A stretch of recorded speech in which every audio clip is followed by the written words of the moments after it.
In today's deep dive, we ask if coaches should be able to criticize their players publicly.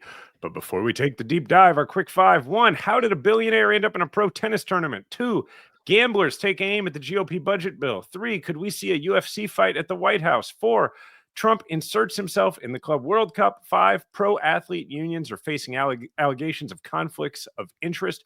I'm Jason Kander, and I'm joined by Ravi Gupta and Adisu Demisi. We are all here at the same time for the first time in weeks. Welcome back to The Game Within, where we talk about the business and politics of sports and how each shapes what happens on the field. Ravi, you're doing our first in the quick five, I think, here. Well, I just have to say I resent the way that you framed this, because there's one billionaire in the WTA who deserves to be there, which is the first lady of the Buffalo Bills, Jessica Pegula, future owner of the Bills. Actually, she's an heir. Does she count as a billionaire ranked now? Number 3. Heiress? Yeah, she cares. So, she counts. Okay, well then there's another billionaire, is what I should have said. There's actually another one, Emma Navarro, too. So there's 2 on the women's tour in the top 10. So, you know, it's just my chance, I'm sure. Keeps track of the billionaire female tennis players. Robbie, I wonder why. I wonder why. Exactly, okay. Brother. My man's trying to. Look, if I were to accidentally stumble into owning the Buffalo Bills as part of a marriage, it wouldn't be the worst thing in the world. We all understand that as an aspiration. That makes sense. I get it. Now, but there was a billionaire who did not deserve to be there, and his name was Bill Ackman. And I honestly can't believe this story. So he joined, which is a generous term, 3-time Grand Slam doubles champion Jack Sock, great name, in the men's doubles at the Hall of Fame Open. So this is a WTA ATP sanctioned event. And Ackman played last Wednesday, where they lost 6-1, 7-5 to Omar Jasica and Bernard Tomic. They got 5. That's. I was shocked at the 5, but I then watched the video. Let's play a short clip of this. It's quite astonishing. Oh, we don't have a clip. We don't have a clip. Oh. Act it out, Ravi. Oh. So, okay, here's essentially what happened. Ackman, one of his friends must be filming this. Ackman hits one okay serve that just landed in, and then ball came back. Ackman hit it back, point scored. And his people are just getting amped up. Then Ackman goes to serve on the other side, double fault, right? And we're talking about some pretty heinous double faults. We're not, like we're talking about. It's really like not like oh, he was just really going for it there. It would look like what if I went out there, right. Yeah, and just so because Jason, I think you said a little too quickly there, Robbie. You watch a little. Right. You watch a little bit. If you watch tennis. If you watch professional tennis, you will rarely see a bottom of net fault. And there were 2 of those in a row. And then he went and served again, double faulted bottom of the net again. 4 faults in a row, almost all bottom of the net. And then the video cuts off. So this is where we are. Andy Roddick, the last U.S. male to win a Grand Slam. I had some words for Bill Ackman. Let's go to this clip. One person trying as hard as I could. And if you want to argue with me, go back and watch that video, and you can't tell me that there was more than one person trying as hard as they could every point or any point. It was a disaster. Now, I can't tell people you can make your own decisions, and I'm sure sponsors are tough for challengers. I get it. This was beneath the Hall of Fame, in my opinion. And it's nothing, it's nothing personal against Bill Ackman. He can do what he wants. If his dream was to do it and someone's going to let him do it. I just don't get why it's not his fault. I don't blame him, right? Someone has to say yes to this. Someone has to say yes to this. It was rough. It's interesting to me because should you give some context for those who are not familiar with Bill Ackman? Yeah, so Bill Ackman is an investor who's had a lot of success, and he's kind of a huge risk taker. Like there's a documentary about some multi-level marketing scheme. I forget which one it is, where Ackman took a short position on this company that was objectively bad. And that was like my first introduction to Ackman. He lost a lot of money with this short position, even though he was correct, in my opinion, on his assessment of this company. So my first introduction to Ackman, which would have been like 10 years ago, is like, oh, hey, this guy is like kind of an interesting truth teller.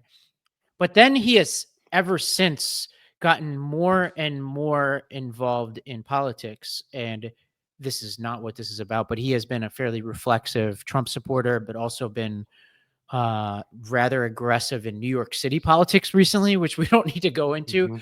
And he has a knack for putting his foot in his mouth. So he recently, his wife got attacked for plagiarism. And this was the perfect Streisand effect moment where he then, quote unquote, defended his wife, but then brought more attention to it than any otherwise ever would have gotten. And then people unearthed more things about her. And it was more embarrassing for her. This is the kind of guy he is. He's kind of a grandstander. He has no business playing tennis, and watching him play. And I don't mean to say this says less about me than him. I'm a better tennis player than him. And I just started playing a couple years ago, and I made it to the semifinals of the Prospect Park Intermediate Tournament. Okay, that is the greatest achievement I've ever had in tennis. Okay, I barely got there, and I got my ass kicked. This guy has no business playing in a professional tennis tournament. I mean, his business is that he's rich, right? Yeah. And he I don't really think he bought his way into the tournament. And interestingly, I don't think he actually covered it up. Like, it wasn't like this was a conspiracy. Like, it's clear he became friends with Jack Sock by like being chronically online, and he's not the first rich person to like interact with athletes on on Twitter and whatever. But point is, like, he became friends, or at least friends, with Jack Sock through a Twitter friendship, DM friendship. And next thing you know, he's playing in an actual real, this was not a pro-am, an actual real tournament. But I say all that to say, like, they didn't really hide the fact that the reason why he's playing is because he's Jack Sock's billionaire friend. Or I should really put friend in scare quotes for the listeners. I shouldn't say that. Maybe they're actually friends. And to me, it's like, I mean, what Roddick is saying, I think, is totally right. Right? It's just beneath. It's so transparently transactional. It's just beneath the sport. But Jason, I'm curious. I thought about this morning when we knew we were going to talk about this.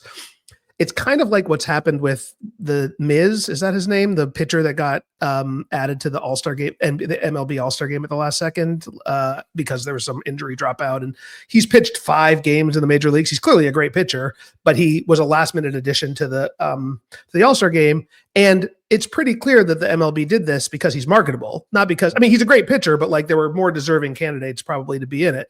And to me, this is kind of two sides of the same coin. It's like sports is becoming more and more about what's marketable.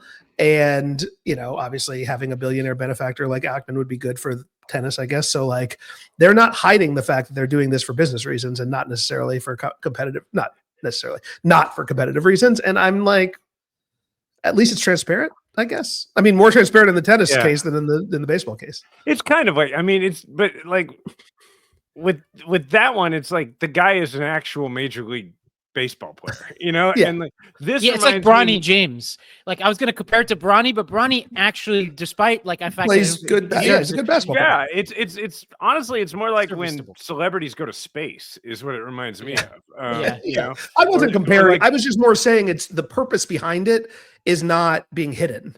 Like, it's clear that I shouldn't say that. Maybe it's actually being hidden more in the Major League in the baseball case, but like, I just find it disgustingly transactional, but I'm also like, they're kind of telling us it's disgusting. I'm more like confused why he would want to do it this way, right? Like to me, I'm like, okay, like in baseball, like they have fantasy camp things. Like they have, like when you have that kind of money, you can pay to be like, I would like to play doubles with these 4 people, for a lot less money, by the way.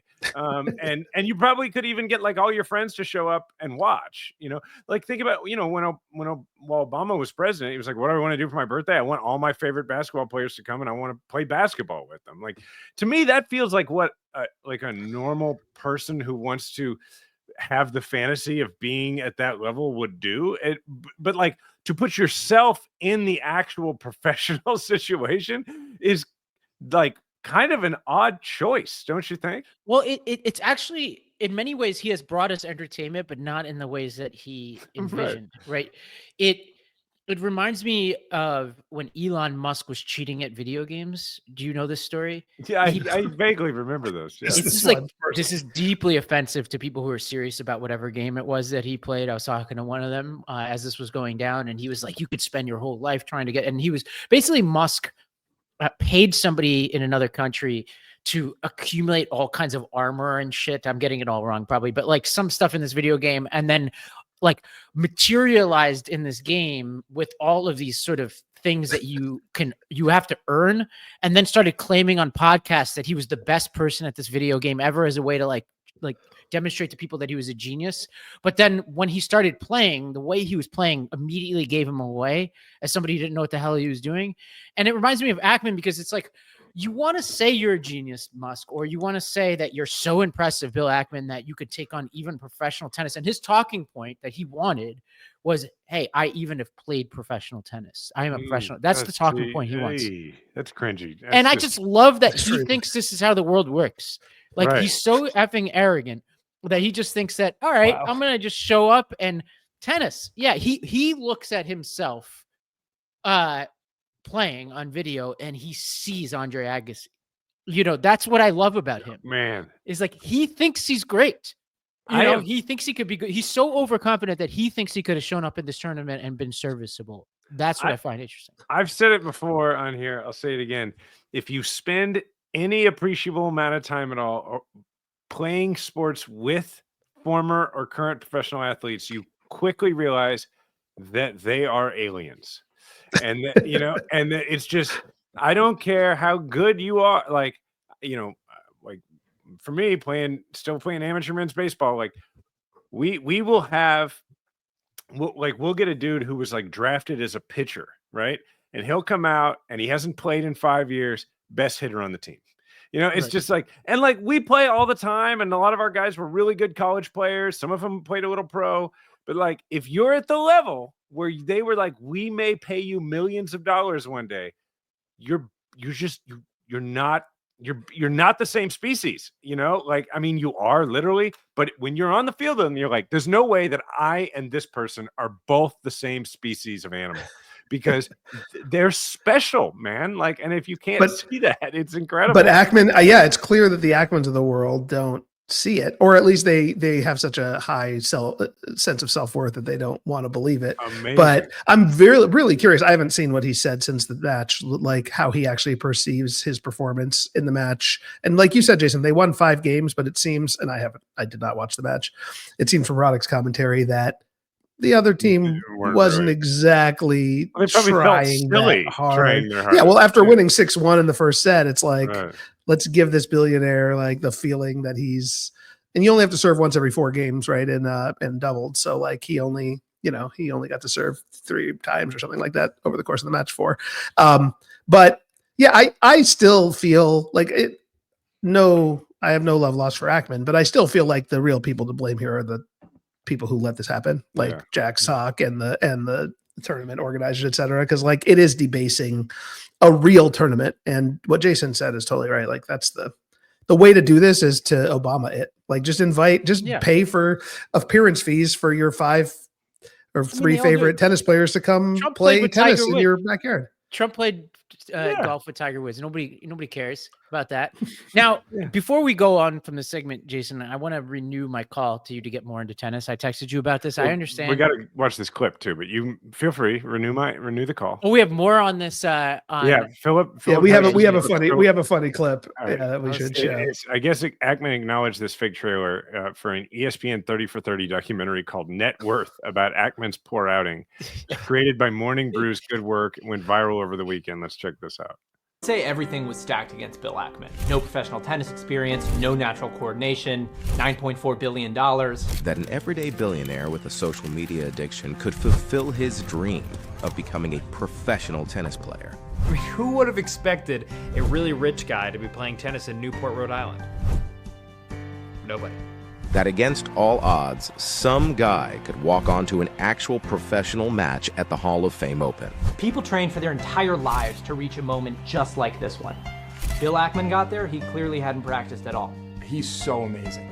To cheer him on, I Googled things that people say at sports games. Sports Center. That was me. For those listening, the last voice, it said Alec Ackman, Ackman's intern, which is clearly supposed to be like his kid. It's pretty great. Love it. All right, so you want me to play more tennis? I should watch it, really. Like I actually think like you're missing out during this period of time in the summer when there's not a lot of sports happening. I know that we pretend that like regular season baseball is that interesting, but it's I've been to several games. You just had to, man. You just had to. Continue, please continue. And I want to acknowledge I love the WNBA, and we got Caitlin Clark doing 2 games in the next week here across the street from my apartment, so I'm really hyped for that. But beyond the WNBA and yes, regular season baseball, there really isn't like super high stakes stuff happening over the summer. But you get the French Open and everything that is involved in clay court season. 2, you get Wimbledon, and then you cap off the summer with the U.S. Open, which is incredible in New York City. It is quite an event. I'm coming out, Ravi. We should go. Yes. I bought my ticket. Simon has semifinals tickets, by the way, the day before I leave for a long time to go to Italy. So let's coordinate. I'm ready to go Jason, to as many. Come on out to New York for Labor Day weekend. I'll try and get more into it. When Diana first started playing, I would go play with her, and what happened is she kept playing, and the only times I've ever played tennis have been on dates with my wife. It's 3 times, and now it's like not even a challenge. It's like you're the Bill Ackman of the Diana. It's like basically. when we started, it was sort of like, she's never really played organized sports. She's really athletic, but she never got to play because she grew up as a refugee kid, and I'm like, an aging athlete. So we would play, and it was like, it was well matched. And now it's like it's a waste of her time because she's been playing for years. So that's why. But I can try and get more into it. I mean, the funny thing is, like, she plays, and I'll try and put it on TV, and she'll kind of watch. But anyway, but all right, I'll try. I'll try to do it's better. A lot of intrigue. The Netflix Breakpoint or whatever it's called. If you ever just want to have something on in the background, it's a good way to introduce you to the personalities, because it takes this sort of vast swath, especially on the female side, like a whole soup of Eastern European names who seem indistinguishable until you get into it, and they're all very different, very interesting people. And so I think it makes it way more entertaining. All right, number 2, gamblers are lobbying to remove a new betting tax from Trump's big, beautiful bill. So with the GOP passing Trump's mega bill, including everything from throwing millions of Americans off their health care, superfunding ICE, and rolling back care for veterans, sports betting was also not spared from the damage. Gamblers are angry over a provision that could see bettors lose money even when they come out ahead during tax time, something that lawmakers are already making moves to repeal. Trump's signature legislation includes a provision that allows gamblers to deduct from their winnings equal to 90% of their losses for a tax year. Before, gamblers could deduct all of their losses from their declared income. The new rule begins in 2026, could raise $1 billion for the government, according to estimates from the Joint Committee on Taxation, as shared by the Congressional Budget Office. So, okay, for example, if you won $1,000 betting on the Super Bowl in 2025, you still could claim up to $1,000 in gambling losses if you itemize all your deductions when you file your federal income tax return next year. And you wouldn't be taxed on that win in this example. A $1,000 win in 2026 and afterward will mean that you can only deduct 90% of your losses, or $900 in this example. So someone who wins in this example would pay taxes on $100 in winnings in 2026 when they file that year's tax return. This is the stuff. We're cutting millions of people off of healthcare. And thoughts? I don't know what to think, honestly. Like, it feels like, I mean, I don't know what I'm a little bit torn because, like, sure, like, gambling is a profession. Like, I get it. It's not legal everywhere, but some people do it as a profession. So why shouldn't winnings be taxed at some level? Right. But it feels like this is the kind of thing that, like, snuck into a bill that otherwise, I mean, it's the problem maybe with doing super mega omnibus budget bills is like everybody hangs their favorite thing in into the bill, and then you find out later what happened, and people are pissed off. Obviously the gaming industry is pissed off. Nevada's legislators are pissed off, right? Because a lot of people come there to make money in the first place, right? I mean, think about it, it's a new thing that we have gambling everywhere, right? Nearly everywhere. So, like, I'm sure this was the original deduction came from Nevada. I mean, I would have to imagine it was our good man Harry Reid probably Harry Reid or McCarron or somebody back in the day. Yeah, I might be missing something, but like, why? And I mean, obviously, it's the tax code, so nothing has to make sense. But why isn't it the same on both sides? Like my initial reaction is, if we're going to tax it on the upside, we should tax it on the down. We should give the deduction on the downside. But if we're not going to tax it like all your winnings, then we shouldn't allow the deduction either. You mean because like state revenues are raised by game because you treat it like a profession either way, right? So if I start a little business, right, or I invest in the stock market and I lose, although in the market it's complicated, but like you have to kind of use one for the other, right? Like if you, I think this is correct. If you lose money in the stock market, you can only use that to offset earnings in the stock market. That's what they call tax loss. So maybe that's how they should do this, which is you can only deduct your losses if you're offsetting gambling gains, right? Because that would treat it like other things in our tax code. I might be wrong about this. People who are tax professionals probably know more than I do, but I've always thought, and I could be wrong, that if you make investments, you can only apply your losses to other investments of the same category. You can't like be like, oh, I lost $10,000 in the stock market, and then I'm going to apply that to my income, because it's a different types of taxation.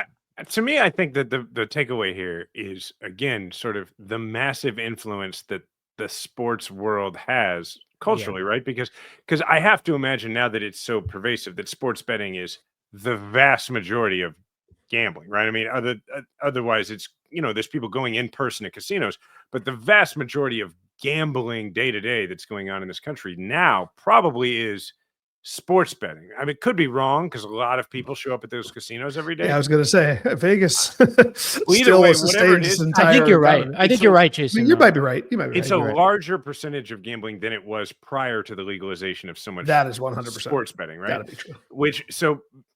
Because I think without that, you don't see a movement to carve it out of the bill, and it just reminds me of like you do these things where big ideological changes are made in legislation, and the idea is that nothing will be spared, and then there's always things spared, and it's always by special interests, right? And so it's like I love telling the story of the time it didn't end up passing both houses, but was my first year in the state house. They passed out of the house a flat tax bill that said like, or it was a flat tax bill, and it said, and the argument behind it was, we're going to have this flat income tax, and we won't have a need to make any more changes to our sales tax stuff. We won't have a need to make any more changes to our income tax stuff. We'll just have this one law when it comes to taxes. Of course, it didn't pass state Senate, but literally after they voted that through over, objections from a bunch of us, the next bill they did was a sales tax holiday. And it's just like, there's always like somebody who wants a carve out and is going to get it.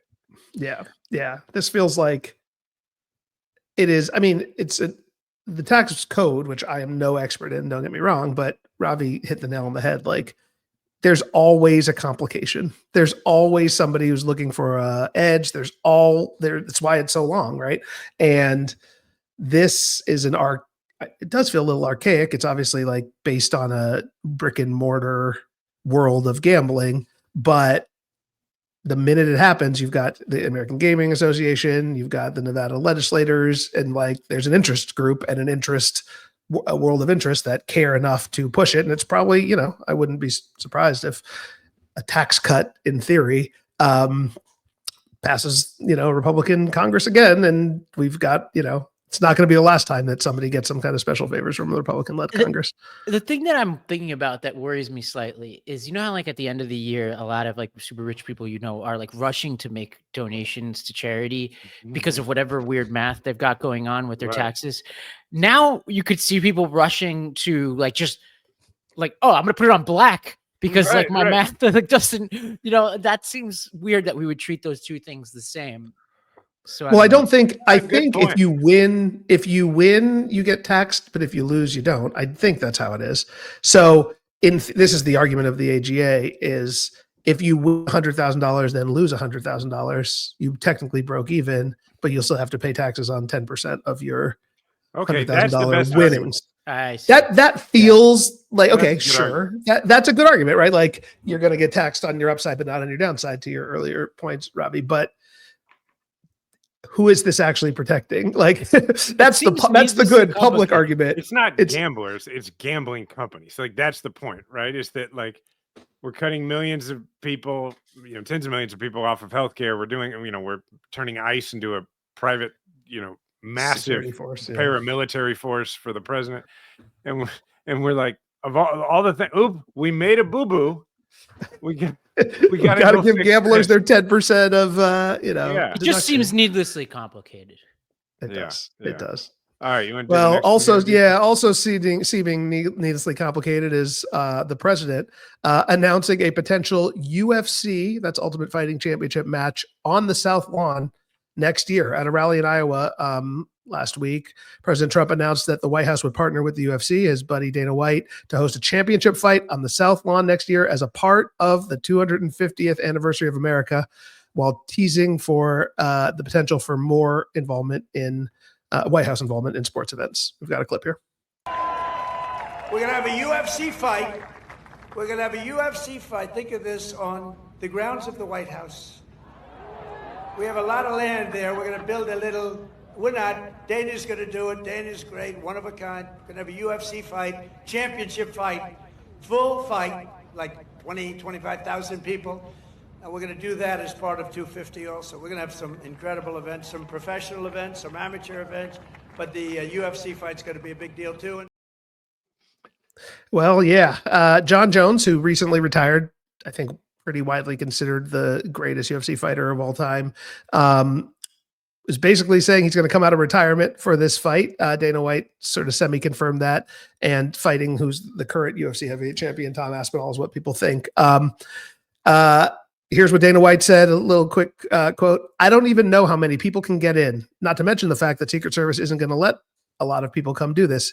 Everybody's going to have background checks. I don't even think we'll sell tickets to the event. It'll all be comp tickets." You know what that means, guys. So what do we think of this? I actually have very much of two minds about my this. My lizard brain is really excited to watch this event, and the other part of me that's an American who cares about the decorum of the White House thinks this is really tacky and beneath the office of the president. So let's pretend that the second thing is all I care about, but I may be tuning into this. I'm not sure. The thing is, Trump already has this audience, so I do think there's a danger of too much. I think at a certain point, especially about what's going on in the country, there are people in this country who kind of like to forget how weird and tacky this president is, who during the 250th anniversary of our country, if they see people bloodied up or maimed on the South Lawn of the White House, even if they don't mind the existence of USC, might be like, you know what? Like, I want more from my president, especially if there's a recession going on or there's like some other scandals going on. I do think he could be testing people's patience here. I think it is.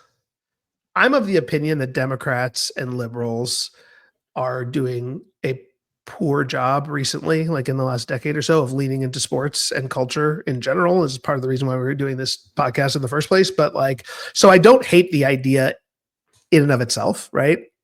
I think to have it basically be a gladiator fight, and to Dana White's point, essentially like a mega fundraiser it's perk on the South Lawn, and especially as part of the 250th anniversary of the United States, or, July 4th of next year. Like, and isn't the World Cup going on then too? So it's like such an American thing to do, like literally. I mean, like, what are we doing? It just feels like a debasement of the White House. But I still, Bill Simmons has been joking about having a sports czar for like many moons, for those of us who've been reading him since he was on page 2 of ESPN 20 something years ago. It's not a bad idea. Like, not necessarily someone who has control over sports, but somebody who leans into sports and culture as like a federal government position. And so, there's something about that Trump is capturing the zeitgeist here, I think, which is true, which is that sports is we've talked about it on this podcast in other contexts, and we will, I think, in our next segment. Like, it's not nothing to put yourself in the center of a big cultural event. And this, Jones Aspinall certainly would be. UFC is, but to Jason's point is more, or I think Robbie's point is more about his base than about, the general public. Okay, let's do a thought experiment.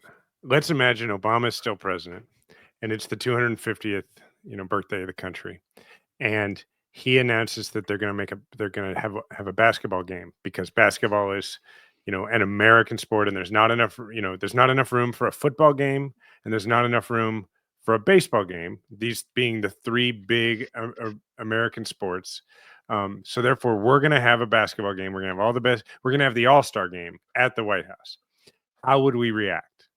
I mean, we'd love it. We would love it. That's the thing. It'd be awesome. That's the thing. And so, I just, for any liberals, in charge of any kind of messaging out there, keep in mind that this is a trap. This is an opportunity to look like out of touch, stick in the mud who's out of touch. And if Americans were really going to be grossed out by a gladiator match at the White House where nobody dies, they wouldn't watch UFC at all. Right. And the truth is there are people of both parties. There are a lot of liberals who watch professional wrestling, which is contrived, or how do they like to say it? Scripted, I think. And there's a term that they prefer. I forget what it is. It's sports entertainment. Sports entertainment. Yes. My point is I think your point is a good one, Ravi. That's my point, I guess, is that this could be a political liability if there is, and this is likely the case all the time, some sort of crisis going on, and Trump is, preoccupied with hosting a bunch of people at a sporting event he wants to have at his house. That could look kind of dumb. But I think if we get all upset about it, we're going to look just, boring and not fun. It certainly doesn't rank in terms of things to be concerned about with this president. Yeah. I mean, spectacle works. Yeah. Well, another thing that probably doesn't rank in sort of normal people terms, but just from a sports perspective is quite appalling, was this spectacle that I think a lot of people aren't aware of because we're Americans and we don't watch soccer. But we've been talking about this international tournament that's been taking place in the U.S. between European football/soccer clubs. Chelsea defeated PSG 3-0 over the weekend. I think this was not well attended. They were trying to give away tickets around here, from what I understand. Trump, I guess, showed up and presented the trophy to Chelsea, but now has given them a replica because he is keeping the trophy. Jeez. That's so crazy. It's amazing. It's truly amazing. Did you see my soccer trophy? I won that soccer trophy. God, this is worse it's just Bill insane. Let's go to this post-game interview between with two of the players involved here. Another look at the moment James lifted the trophy. Keep your eye on Cole Palmer. Confused, probably not the only one, as to why Trump was still on stage. Nah, I knew he was going to be here, but I didn't know he was going to be on the stand when we left the trophy, so I was a bit confused, yeah. Before, they told me that he was going to present the trophy and then exit the stage, and I thought that he was going to exit the stage, but he wanted to stay. That's about all you could say, because I presume that guy America feels, buddy. We thought he was going to exit the stage too. Well, you got to imagine it's really hard for these European athletes in particular, because our country has now become quite extreme on the immigration front. So if you insult the president at all, you probably will not be allowed back into the country, or subject to ICE arrest just for being here on a visa to play a sport. So if you ever want to play for Miami or whatever late into your career, so you could see these guys being like, I don't want anybody at home to get mad at me because I could see how this looks, but I also don't want to say too much because I want to go back to the United States at some point. And so I feel for them. Well, look, I have so much to say about this. I'm probably the biggest soccer fan of everybody here. I was not watching the Club World Cup at all. And it is, to clarify, it is a competition between clubs around the world. It just happens to be that the European teams are the best. Chelsea, it was a French team and an English team that ended up being the last two. Chelsea won, kind of an upset. But the trophy lift is like a tradition in sports, in soccer, that it's hard to, I don't know if there's not really an analog. It's probably there's no analog in American sports, but it's a moment, right? It's kind of the picture that you put up in the front of your club's office after you've won a major trophy, and the Club World Cup, at least in theory, is a major trophy.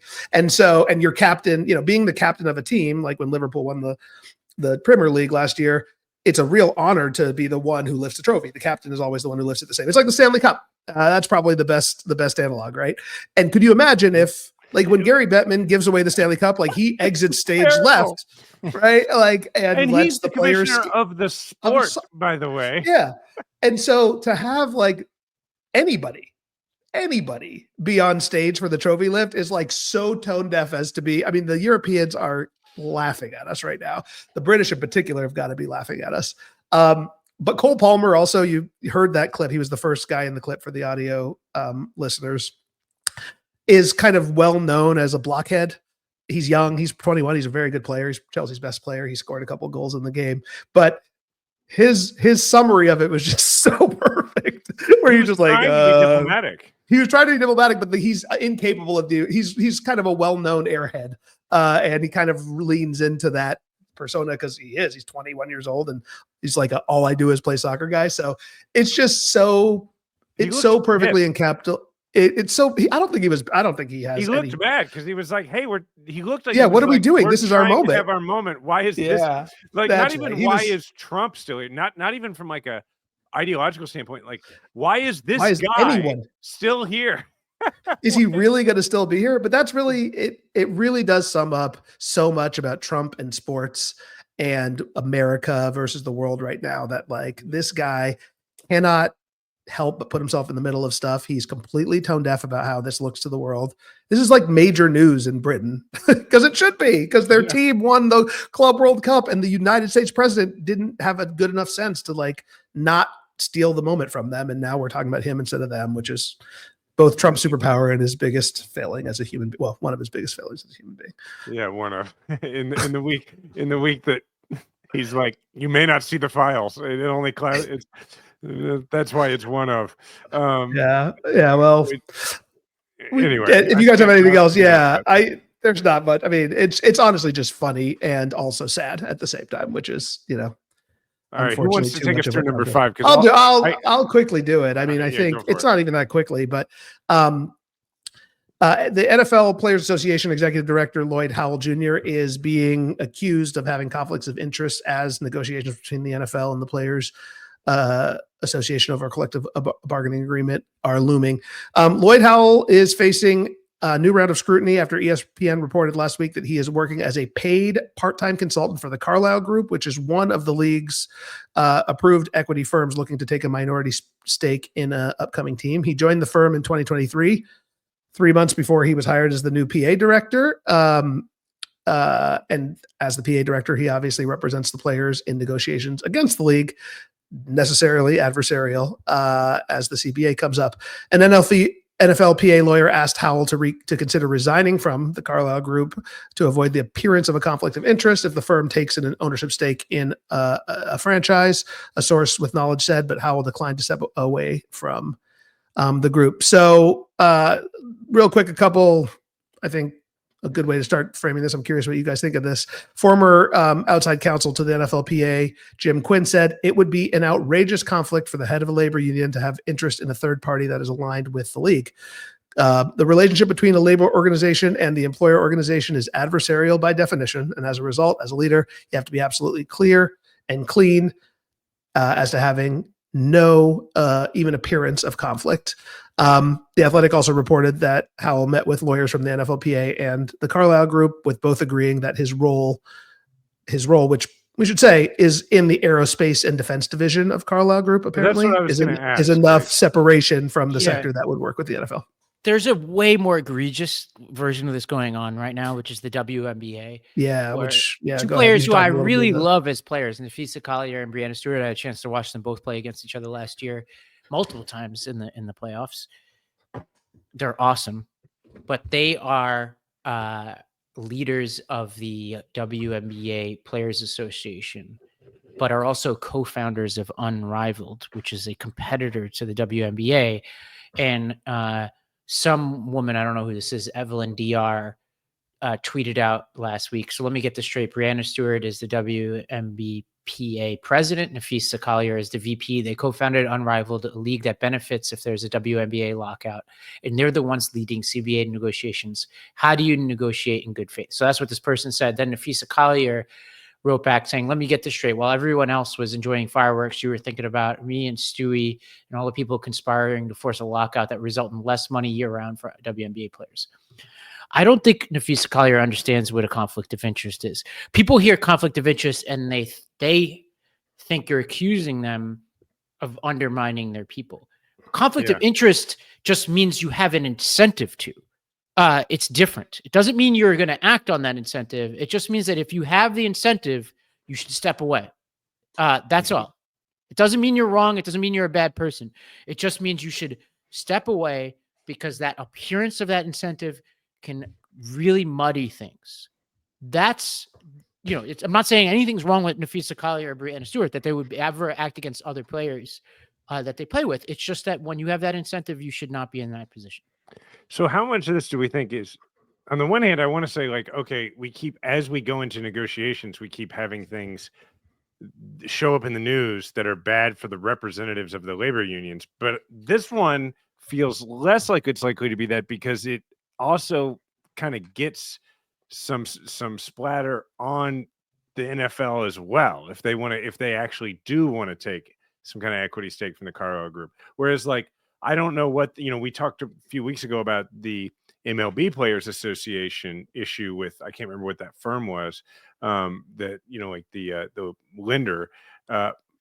And, you got to be at least, you have to take into account that there are negotiations coming up and that there might be folks who have an interest in leaking that kind of thing. But here, some of this comes back on those who have an incentive to leak it. So I'm not sure. Yeah, it does feel like a classic oppo drop by one of the other potential equity buyers. Messy one. I'm talking about the NFL one because Howell is not in the sports group of the, he works Carlisle Group. I assume is a massive company, has many divisions. He's an advisor, not an employee, but I think Ravi is 100% spot on. Conflicts of interest are not about actual issues. They're about potential issues. They're about the appearance of issues. And it would be strange if the head of a players union also owned a team, just as it would be strange if the head of a players union also owned another league, which apparently is exactly what's happening in the WNBA situation. Funny enough, I actually would probably believe, certainly in the WNBA case and probably in Loyal Howell's case, that there's no actual issue here, but it doesn't matter is really what it comes down to. It does not matter. It is the appearance of an issue. And now if the WNBA goes to a work stoppage and Unrivaled makes a ton of money because they're the only women's basketball product, or if the league gets a league friendly deal in the next CBA negotiations in the NFL, it will be easy for the opponents of the, of the union and the opponents within the union to claim it was because of self-dealing. Which is the important thing I think to remember about this is that when we're talking about people who represent a union, they are elected or at a minimum appointed by people who are elected. And so there is an element of like that conflict of interest that potential conflict of interest can be taken into account by the members when they vote, which is much different from like, an elected official with years to go on their term or or whatever, like somebody who's using our public dollars, that kind of thing. So there is, in both of these cases, it's sort of like, well, if the Players Association decides in both cases, like it's not a problem for us, then it just becomes a strategic choice on their part. I guess, Yeah, I do think though it puts your players in a bad position because these are two very powerful people. Because again, they are co-founders of this other league, which means they could punish you for speaking out against them, right? So yeah, that's a good point. And they're also just very influential players generally. So you should never put people in that position, right? You should never put people in a position to have to call you out on something that you can call yourself out on for, right? Like if you're a leader, you shouldn't force this down people's throats. You shouldn't force them to have to come out against you. And maybe, and I truly, truly assume the best here, that Collier and Breanna Stewart don't think of conflict of interest the way I described it. Like what I saw in this exchange with this Evelyn person is that the Evelyn person put it, I think, in an accusatory way about what the intention was of Nafisa Collier. Said, how do I know you can negotiate in good faith? I would have described it differently to say, like, hey, like, I have no doubt you're going to do everything that's in the best interest of players. It's in everybody's interest for you to step away because you have the you have a dual role here. And there are plenty of great players in the WNBA who don't have ownership stakes in Unrivaled. Plenty of your teammates who can do just as good of a job, and we don't have any of these questions for them. There's a life lesson here about professional ethics and being successful. And that is that as you go through life, as you become increasingly successful, if you are also choosing to exercise professional ethics, there's a thing that happens where sometimes you have, and not even with ethics, just like capacity, bandwidth, sometimes you have to choose. And it is a thing, the three of us have all had the good fortune to have good success in our careers, and there is a thing that happens where when you're younger, you're just like saying yes to everything. You're not even saying yes, you're asking to be invited to everything, right? And then you get to a point where you're like, oh, I actually have achieved some success, and you realize you have to start not doing some things that you would like to do. And sometimes it's because they conflict, and sometimes it's because you have too much on your plate, and it's a very strange transition to make. And I think this is less in the case of the NFLPA guy, but with regard to two players who are on the younger side and they're at the earlier stages of their life in terms of, being successful at a lot of things, all of a sudden, it is very hard to understand, like, I can't do both of these things. And so you're like, screw you, I want to do both of these things, And also to be in their instance, they are trying to grow the game. And to Right. Ravi's point, I think the whole point of Unrivaled is that women's basketball is a 4-month-a-year sport, or WNBA, I should say, is a 4-month-a-year sport, but women's basketball could be a 12-month-a-year sport, or at least more than 4. And they're trying to compete with the rival, the Russian, when Brittany Griner went to Russia to play because that's the only place they could play. So they are actually doing in their mind, and I think in the reality, the right thing to grow their sport. And I should say, and the reason why they are able to do it is because they are 2 of the 5 best players in the league. And that's the reason why Unrivaled exists. It's because the best players in the league decided to do it, and not, and that obviously brought with it investment and eyeballs, et cetera. But doesn't take away the conflict issue when you go back to your original job. Yeah. And it's a much tougher one, I think, on the WNBA side to sort through than on Lloyd Howell's side, who I'm sure is a lovely man. And I'm sure is doing what's in the best interest of the Players Association, but like, does he really need to be also taking money from the car? Like, really, you're getting paid millions of dollars to do this one job? Like, you're 60-something years old.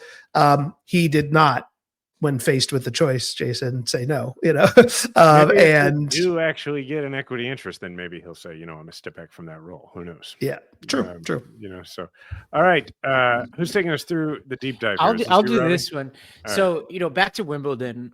There's this player, Stefan Tsitsipas, who is part of this middle generation of players, right? So, the equivalent here would be like you have the Brady Manning generation, and you have Allen, Mahomes, Jackson, and then you have these guys in that middle group. I wouldn't even know who we would put in there, like Rivers, people like that, whatever, who just never quite were ascendant in the kind of way.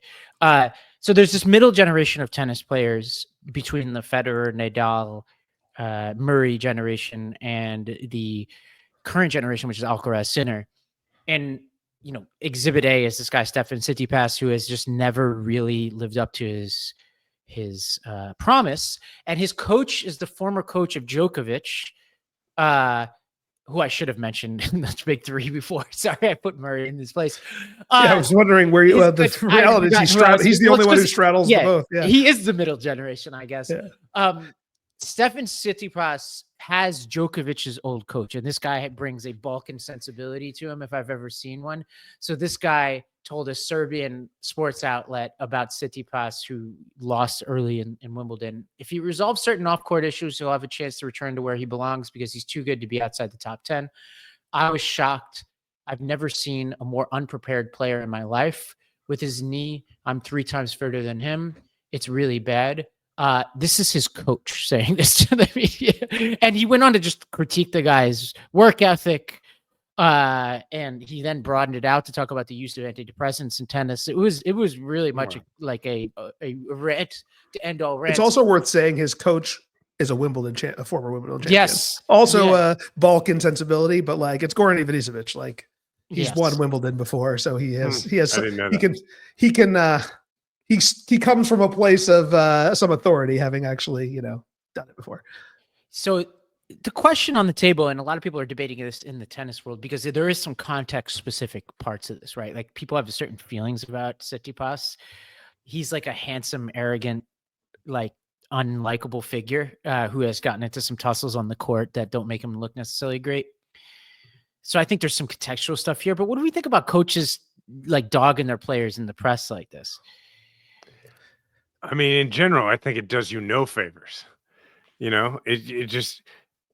What it says to me, because usually if you're coaching at this level, it means that you've gotten a bunch of things right about coaching. So you're not just like, it's a decision is my point. If you're doing it at this level, right? Because you're not going to get to this level of coaching in tennis or anything else by being a person who everybody knows doesn't take responsibility and is going to publicly blame other people. Like, which means if they're doing it at this, like at any other level, you're like, yeah, it's a terrible practice. But at this level, it seems like it's a choice that is being made because either you've run out of other options, you've tried everything else, or because you're trying to, it's a tactic to shame your players to get them to act up, or maybe to preserve your own job. But it feels like it's a choice each time. It's almost a case by case, and we have a bunch of cases here, basis. It's either a choice or a loss of control. It's not. Yeah, good point. It's one of the two, right? And I don't think it's a in and of itself bad thing, because public accountability, I guess, is like a well-known tactic in every industry. In our industry in politics, it's like the way, the most effective way to get people to vote. Like it's not necessarily a bad way to coach, or to have influence. You just have to make sure you know your subject, and also to realize that media it can take on a life of its own, and especially in the media environment that we're in right now, right? So like you use words. I think about Sabalenka after the French, right, where she lost. Sabalenka, the best women's player in the world, she lost the French Open final to Coco Gauff, came to the podium, and I honestly, it was like out of frustration, shit on Coco Gauff essentially, and said it wasn't her, it was me, and I lost. And like we should have, had we been all together. Yeah, true. We would have brought done it that to the table because I think it was an interesting case. It was interesting, but my point is, it became a conflagration because of the way she did it. And I think this Ivanisevic thing is kind of the same, which is like this might be what Tsitsipas needs to kick his ass. It might be, but it also became bigger than that because of the way he did it, because of the words he chose, because of maybe the fact that he went even, he was a little too forward, a little too like he overshared. And that's, walking that fine line is what either gets you, success or fired in the world of sports sometimes. So number one, he clearly doesn't care whether he's fired as coach. He's so successful. I think he's just like, all right, I'm going to create the conditions for this guy either to buy into the way I want to do it, or I'm not going to take this job because it's just a waste of my time. Two interesting facts about this. One was before Ivanisevic criticized Tsitsipas was super laudatory of Ivanisevic, saying, oh man, I wish I had this guy as my coach from the beginning. Like I've been missing out on like whatever this approach is, tougher approach. Now, Tsitsipas had as his coach, Patrick Mouratoglou, who's like legendary tennis coach, was Serena Williams' coach, among others. He's a huge social media star.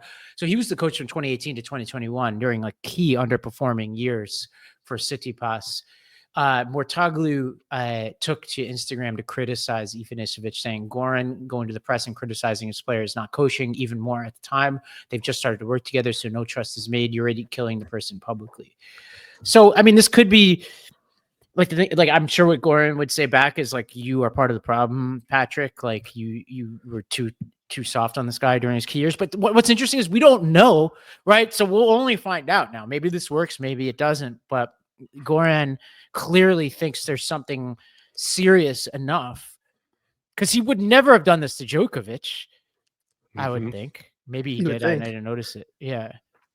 Well, we have some other examples we should probably talk about, like the Nationals in baseball. They dropped 8 straight games, and after getting swept by the Marlins, their manager, who is now, I believe, fired,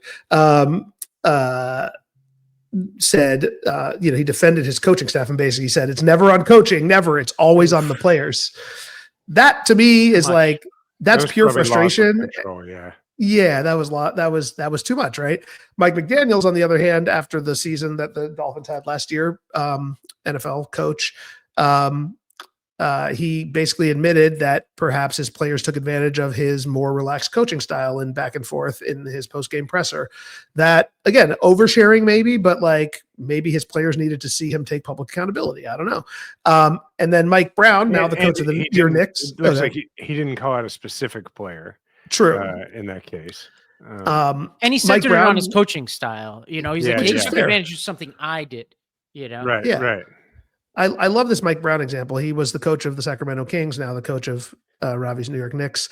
But after a loss last year to the Blazers, Brown said he was extremely disappointed in our guys' ability to mentally come into a game like this and lock in. They were really soft and careless with the basketball. And then following a loss of the Pistons, he went after De'Aaron Fox, the star player of the team, for not following the defensive game plan of fouling before the Pistons could get up a game-tying 3-point shot at the end of the game. And he said, Mike Brown, again, Robbie's coach now, in general, I think that is part of my job. He said this as being introduced as the new coach of the Knicks. It's one of my values. It's accountability, but not hold me accountable. But at the end of the day, it's about relationships. I think that last part's important, really important. It's really relationship specific. How this, who's a master at this was Phil Jackson. Phil Jackson would but he had his own Phil Jackson style of it. He would just call out his players publicly all the time. And he would even write books after seasons in which he would like tell all and everything they were doing. Somehow he got away with it. Like if you read those Lakers books in particular, they're blistering. And I correct me if I'm wrong, I think he had written one of the tell-all books and then came back to coaching the Lakers. I'm pretty sure that's right. Same players. It's like these books are not kind.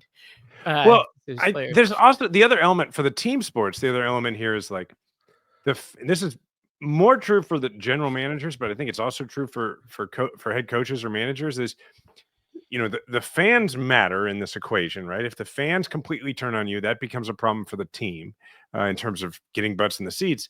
And there is a pressure to be a bit of an avatar for the fans too, right? If the fans are super frustrated with the performance of the players on the court or on the field, and you go to bat for your players to such a degree that you look as though you are tone deaf or as though you're not seeing what the fans are seeing, that's a little bit of a balance too. You want to make sure that you keep the faith of the guys or the gals in the clubhouse, in the locker room, but you also don't want to look like you can't see what's happening.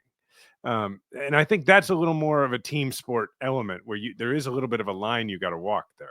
Yeah. Well, we have a clip from Bill Belichick talking about his approach.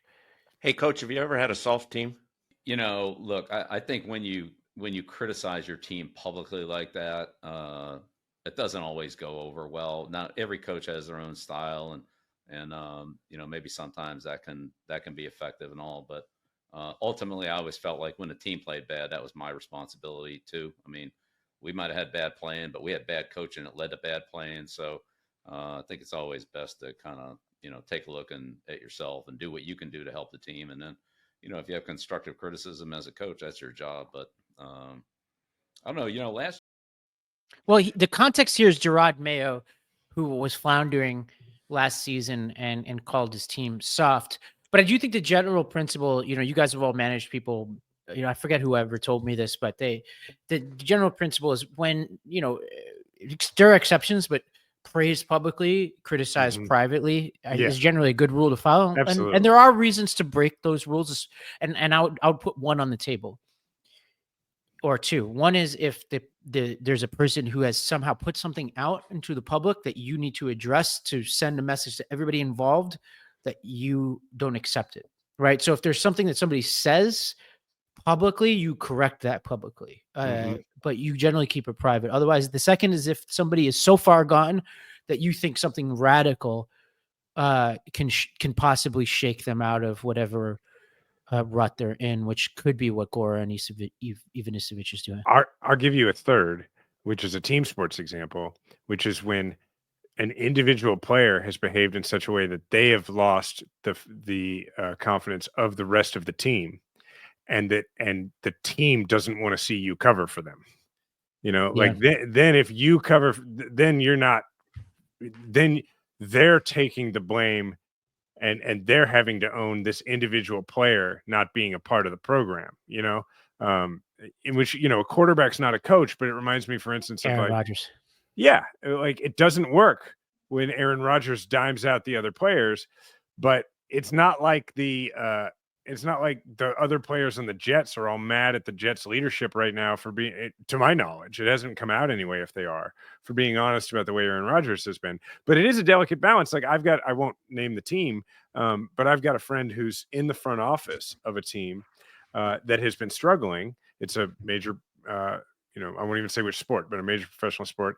And what he has said to me is like that when he talks to people, whether in the media or otherwise, he has to be very careful about the fact that the public expects you to say, we have got to be better, and expects you to say which aspects of the team, which parts have to be better. But every time he does it, he knows that whichever part of the team he's talking about hears, we have to get rid of these people. And he's like, so I have to acknowledge that we have to be better, but I have to find a way to do it that doesn't sound to everybody, on the team like he's dying to get rid of me. Yeah, it's hard. I think what Ivanisevic did and what Jared Mayo did, I think is particularly risky because it's generalizing, right? It's one thing if you're Bill Belichick, which undoubtedly has done this. You get on, you'll be like, on that post pattern, yada yada knows he's supposed to go this way and he went that way, and we'll correct that. And when we get in film room. Nobody's getting mad about that if he's right? Rodgers did that last year, but he might have been wrong, right? Where there was some kind of interception, and I think he criticized one of the wide receivers. I think Mike Williams. Yeah. And the problem is if you're wrong about that, you're wrong. The thing is, if you're a coach, Belichick's not getting that wrong. So like if he's being asked about it, first of all, he never did. He didn't say anything in the press conferences, but you could imagine him saying something like that and nobody disagreeing with him because everybody on the team knows what like that guy's supposed to go one way or the other. But again, if you're a good coach, you don't need to say that to the press. You just say it in the film room and it gets corrected. If you have no authority, then you can flail with the press, and that's probably a symptom of something bigger. Well, the reason this is such an issue, right, is because what happens 95% of the time is that the coach takes the blame, goes out, and the coach, tries to deflect the responsibility to himself, not deflect, but tries to intercept the responsibility on behalf of the players, which is what enhances the coach's credibility with the players, so that the coach can then come in to, like you said, criticize in private and rip them up and down and have them know, like, that, and have them know that, well, he has our back because I screwed up and he took responsibility for it. It's all about how you're managing a relationship, and I guess the way you're making the distinction, Jason, between the team and the individual, it's a complicated web of relationships in the team. But in the Ivanisevic example, it's a one-on-one thing. Like this is, right. There's only one person that is that one relationship that's being minded here. And clearly Ivanisevic is at his wit's end with it, right? Otherwise he wouldn't have done it. But it's interesting to me that I personally see there's no necessary bad. It's not necessarily bad to do this in public. You just have to be mindful of, is the message actually going to get across to the person that you're trying to get it across to, and who is your audience? And for this, Ivanisevic's audience, I guess, is Tsitsipas, but like, I think about this in the context of my marriage all the time, which is like when you say, it's like the way you say something to the person that you love, like you could say the exact same thing in different ways to different people, and it can be interpreted very, very differently. And this feels like maybe I can't imagine that Tsitsipas is going to be motivated by this, right? They might be able to get through this, but like that isn't motivating to a person, especially who Speaking of of kind of arrogant and a known bad boy like Tsitsipas. Well, speaking of the marriage analogy, like, do y'all have friends who complain about their spouses to you? I was actually talking to somebody recently about this, about how little even my closest friends would ever tell me about things that are going wrong in their marriages, to the extent there are any, which inevitably there are. It's not a mark of a bad marriage. There's always some kind of tension. Right. But I rarely get anything, and I'm happy for that, because what I think they're doing is they're protecting their spouse. Right. Exactly. And I think it's really, because once you go down that road of criticizing your significant other, then when you fix it, which you inevitably will, you don't get back around to telling your friends you fix it, or they might just remember the time. So it's like they start to build resentment towards your significant other, and they, it's no good for anybody involved. And I'll just tell you right now, as somebody who's not married, and I have a lot of friends who are, I appreciate not knowing these things. Of course, if somebody wants to come to me and really needs my help, that's the fine line, right? Yeah. Like when somebody comes to you and they're like they want your advice, they need your counsel, or they just need someone to talk to. That's one thing. But I mean, like, I think we all know people who like just like to grouse about their significant other. And I'm always like, man, that's not a good look. Like it bothers me. And like, anyway, you never do it. Honestly, you never don't do it. And you certainly wouldn't do it to the press, right? But like, I might do it, to be clear, not having any issues. I love you, Jill. You're the best. But like, I might do it to my friends if we're going through a tough time. But even that, but that's I different. would That's reaching out. It might as well be a different universe to the media, because the media not only aren't my friends, but they are actively trying to, and I don't hate members of the media, but like the whole purpose of them is to try to report interesting things that get attention. And so like, they're not trying to help you. They're not trying to help your relationship with Tsitsipas. Like they're trying to make people like us talk about this for 20 minutes. So congratulations. Like you did it. This will get me in trouble, but there's Adisu and I have this couple friend in common who I love both dearly, but we were all involved in something a while ago that, like, in hindsight, I don't even remember what the detail was, but something about it was pissing me off. And I went to one of the spouses, we were having drinks, and I was just like delicately being like, like inviting them to see it my way. And I was met with an absolutely stone cold, not going to go there. And I was like, oh yeah, this is what marriage is. Some things are best resolved between two people in private. Not getting anywhere on this one. Let me throw out this Army analogy, and then we can finish up, I guess, which is that we had a term in the Army called the Blue Falcon. Now, the real term was BF. It was a buddy effer, and a Blue Falcon is just somebody who buddy Fs somebody else. So like, particularly when you're going through training, if you're like, you're talking to the squad leader or whatever, why didn't this get done? And then they dime out some member of their squad for being late instead of what they're supposed to say, which is, I failed to get my squad here on time, sir. If they say, Schmuckatelli couldn't get his locker cleaned up in time, then there's literally a noise that people make in the Army. Like you'll hear somebody, and it can be anybody. It's accepted that you can be standing attention. And if you overhear this, you can go caca, and it means you're saying that dude's a Blue Falcon, and the commander is not even going to punish you for making the noise, because they're like, you're getting called out for being and this is Blue Falcon behavior is what we're really talking about. Yeah, I like it. Yeah, well, okay, we've covered a lot of ground today. For everybody who's listening, if you haven't yet, subscribe on the Game Within feed. Throw us a 5-star review. Say what you love about this. And we're on podcast and audio, and we're also on YouTube. Absolutely. All right. Thanks everybody for listening. You can find me at Jason Kander anywhere. Ravi is at Ravi M. Gupta, and I think it's at ASDEMS. TEM. I'm soon almost going to there. memorize it. You'll get there by the for end of the year. And thanks to everybody for listening. Sports really do matter quite a lot.